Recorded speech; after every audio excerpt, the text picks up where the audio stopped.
Here's how to switch countries in the Amazon app.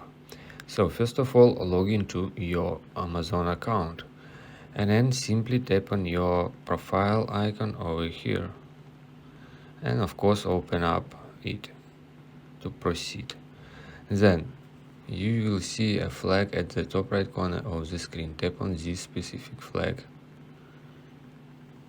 and then simply tap on country and region.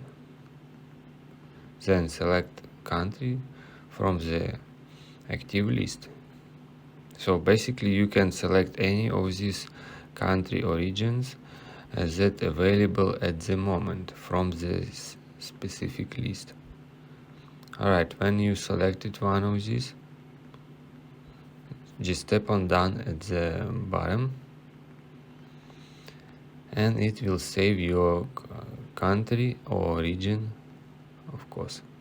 Also you can change language over here. Tap on language and select any language available on this specific list. When you finish again, just tap on done to save your changes.